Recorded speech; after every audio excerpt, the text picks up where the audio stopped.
So we have a pretty long distance road trip coming up, and we are going to take our 2022 Model X on that road trip from Michigan down to Florida, so it's going to be a really big one. And for that road trip, I thought it would be a great idea to subscribe to Full Self-Driving Beta, because on our Model X, we just have basic autopilot, we don't have full self-driving, and for multiple reasons, it would be nice to subscribe. First of all, of course, for the channel, I'd love to try Full Self-Driving Beta in different cities when I had the chance during the road trip. On the highway, auto lane change will be really nice, and then the car changing lanes to get to our exit will be helpful as well, especially in areas we are not familiar with. On top of that, I was really hoping we would have Full Self-Driving Beta version 11 by then, which is still technically possible, but looking less likely by the day, so I could try Full Self-Driving Beta on the highway with the new single stack that's coming soon, later, whenever it comes. Well, as you've probably heard, Tesla has recently had a recall on Full Self-Driving Beta.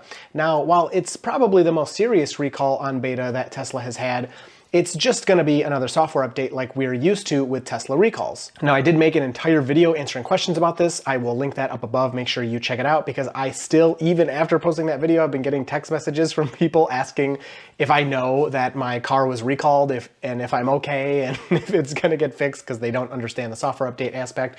But not going over all of that, another piece of this puzzle, Tesla has actually updated customers and given some information about this recall on their website. Now, we're going to go over exactly what Tesla said and what this probably means for Full Self-Driving Beta going forward. But something really interesting that I want to start off with is Tesla has actually paused sending Full Self-Driving Beta to new customers that don't already have it. So normally what happens if you buy Full Self-Driving in the US or Canada anyway, or subscribe to Full Self-Driving just in the US, you can then get Full Self-Driving Beta. Pretty much you just ask for it, and if you're on the right software version and everything, it will just show up on your car. So I had been waiting for our road trip to approach. I actually was ignoring software updates that my Model X was prompting for, because I didn't want to get on the wrong software version and not be able to get beta. And pretty much the day before I was going to subscribe to Full Self-Driving, Tesla put out this notice and said, until the software version containing the fix is available, we have paused the rollout of Full Self-Driving Beta to all who have opted in, but have not yet received a software version containing Full Self-Driving Beta. Now, to me, this wasn't exactly clear, because I actually have had Full Self-Driving Beta on the Model X back in December. We subscribed for less than 2 days, and we tried it out and made a video with it, and it worked, and blah, blah, blah. So I was hopeful that because my Model X had already had Full Self-Driving Beta, maybe if I subscribe, I could get it. So I went out to the car and I kind of wasted $200 testing this for you to see if the Model X would get Full Self-Driving Beta. Again, it's on the correct software version. It's on an older, technically, version. It's on a previous version to the current version of Full Self-Driving Beta that's on customer cars. And so that shouldn't stop me. Of course, if I'm ahead on a version, it can't go backwards, but I'm below the Full Self-Driving Beta version.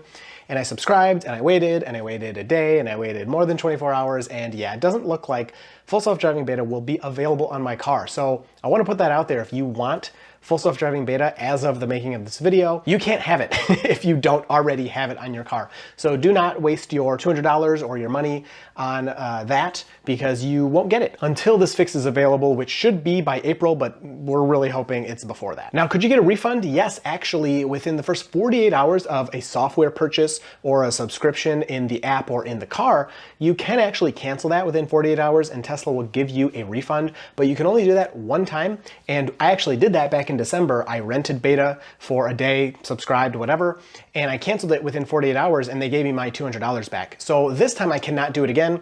That's all right. We're still going to use the features that we got for this for the road trip.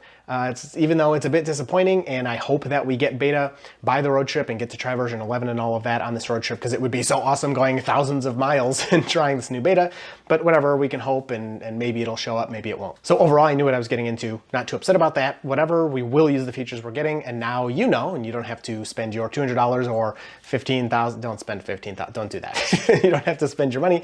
You know you can't get beta for now until this fix is available. So what did Tesla say on their website? Let's talk about that. So the title, update vehicle firmware to improve certain Full Self-Driving Beta driving operations. Tesla has issued a voluntary recall on certain Model S, 3, X, and Y vehicles that have installed or pending installation of software that contains Full Self-Driving Beta feature.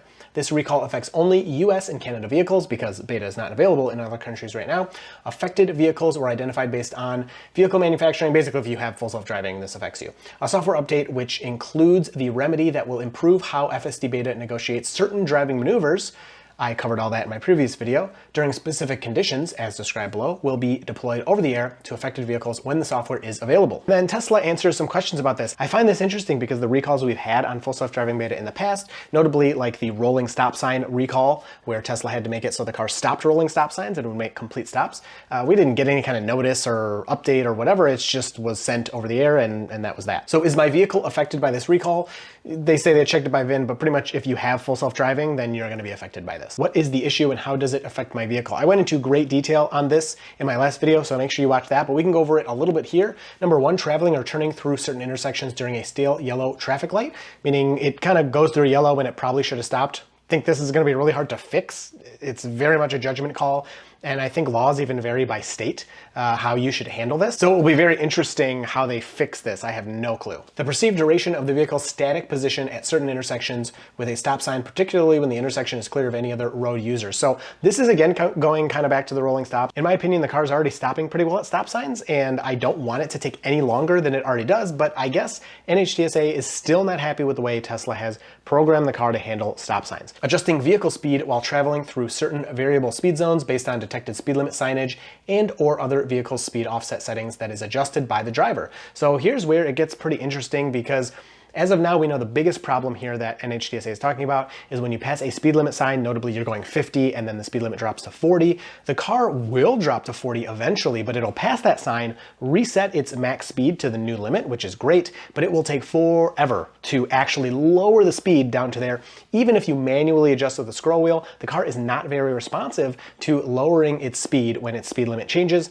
And I'm glad that this is being tackled. I can't believe Tesla didn't do it yet. I think they just didn't care, but now they will fix it. The wording on this page has me feeling a little bit more comfortable though versus what I talked about in my last video, where it almost sounded like from NHTSA's letter that they were gonna make it so beta couldn't speed or maybe could only go 5 over or something.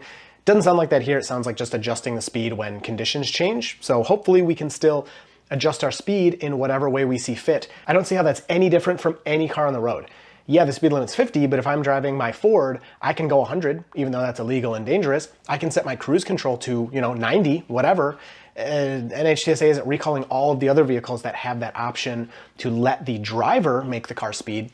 Same with beta. It's not going to speed unless you tell it to, or it makes a mistake, of course. And the last one, negotiating a lane change out of certain turn-only lanes to continue traveling straight.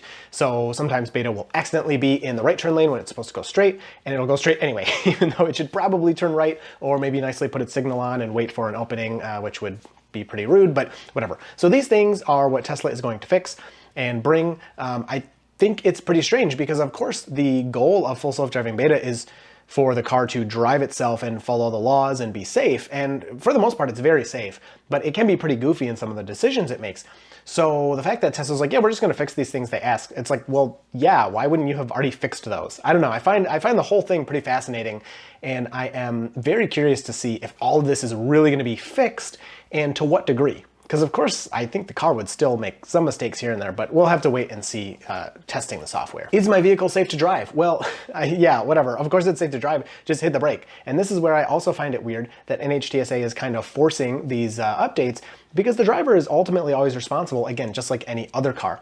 I kind of like that they're being proactive on this and making Tesla tackle certain issues, but hello, like the car doesn't read no turn on red stop or no turn on red signs.